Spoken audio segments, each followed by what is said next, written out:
अटल बिहारी और लाल कृष्ण आडवाणी ने रखी नींव, मोदी ने बुलंदियों पर पहुंचाया। स्थापना दिवस पर जाने भाजपा का इतिहास। भारतीय जनता पार्टी यानी 6 अप्रैल को अपना 43वां स्थापना दिवस मना रही है। 1980 में आज ही के दिन भगवा पार्टी का गठन किया गया था। इसके बाद से बीजेपी ने काफी लंबा सफर तय किया है। कभी इस दिल के सिर्फ 2 सांसद चुनकर लोकसभा सांसद पहुंचे थे। आज अपने बूते लगातार 2 बार से सरकार बना रही है। यह आज दुनिया की सबसे बड़ी राजनीतिक पार्टी है, जिसके पास भारत में सबसे अधिक सांसद, विधायक और विधान परिषद के सदस्य हैं।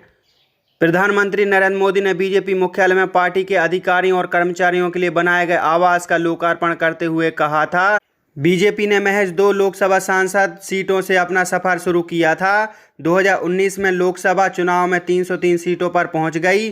कई राज्यों में हमें 50% से ज़्यादा वोट मिले। उन्होंने यह भी कहा कि आज उत्तर से दक्षिण और पूरब से पश्चिम तक भाजपा अखिल भारतीय पार्टी बन चुकी है। भाजपा का इतिहास। भाजपा का गठन आधिकारिक तौर पर 6 अप्रैल 1980 को किया गया था। इसके पहले भारतीय जनसंघ के नाम से माना जाता था। श्यामा प्रसाद मुखर्जी ने जवाहरलाल नेहरू की कांग्रेस से नाता तोड़कर 1951 में इसका गठन किया था। जनसंघ का आदर्श वाक्य हिंदू पहचान और संस्कृति संरक्षण था। जनसंघ का गठन राष्ट्रीय स्वयंसेवक संघ के सहयोग से किया गया था। 1952 के लोकसभा चुनाव में जनसंघ को सिर्फ 3 सीटें मिली थी। हालांकि 1975 में प्रधानमंत्री की इंदिरा गांधी द्वारा लगाए गए आपातकाल के बाद जनसंघ को सफलता मिली। पार्टी के कई नेताओं को इमरजेंसी का विरोध करने के लिए गिरफ्तार किया गया था। जब देश में आपातकाल को हटाया गया, उसके बाद जनसंघ के कई अन्य छोटे क्षेत्रीय दलों के साथ मिलकर जनता पार्टी का गठन किया गया। जनता पार्टी की 1977 में सरकार बनी और मोरारजी देसाई देश के प्रधानमंत्री बने। जनता पार्टी से अलग होकर भाजपा का गठन। मोरारजी देसाई को 1980 में अंदरूनी कलह के कारण इस्तीफा देने के लिए मजबूर होना पड़ा। इसके बाद जनता पार्टी 1980 में भंग हो गई। फरमान जारी किया गया कि जनता पार्टी का कोई भी सदस्य आरएसएस की पृष्ठभूमि का नहीं होगा। अटल बिहारी वाजपेयी और लाल कृष्ण आडवाणी को यह बात काफ़ी चुभ गई।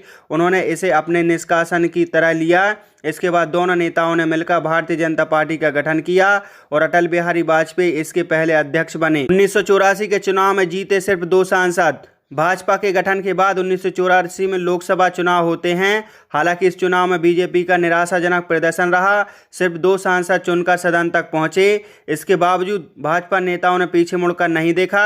1990 के दशक में भाजपा ने तरक्की के रास्ते पर कदम रख दिया। राम मंदिर आंदोलन के साथ भगवा पार्टी का ग्राफ ऊपर चढ़ने लगा। अटल बिहारी प्रधानमंत्री बनने वाले पहले भगवाधारी।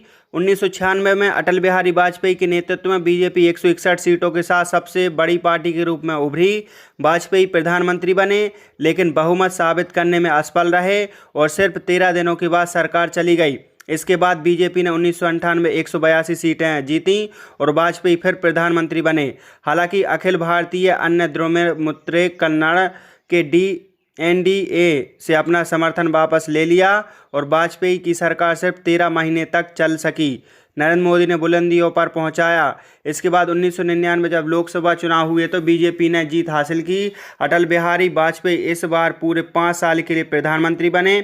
हालांकि भाजपा को पहली बार 2014 के लोकसभा चुनाव में नरेंद्र मोदी की अगुवाई में धमाकेदार जीत मिली। जीत का यह सिलसिला 2019 में भी नहीं रुका। भाजपा ने इस 9 वर्षों में अपना खासा विस्तार किया है। कई प्रदेशों में बीजेपी की सरकार बनी है। हिंदी पट्टी की पार्टी माने जाने वाले भाजपा ने कर्नाटक और पूर्वोत्तर के राज्यों असम, त्रिपुरा, मेघालय और नागालैंड में भी सरकार बनाने में सफल रही। वीडियो अच्छा लगा हो तो लाइक करें, चैनल को सब्सक्राइब करें और अपने दोस्तों के साथ शेयर करें। धन्यवाद दोस्तों।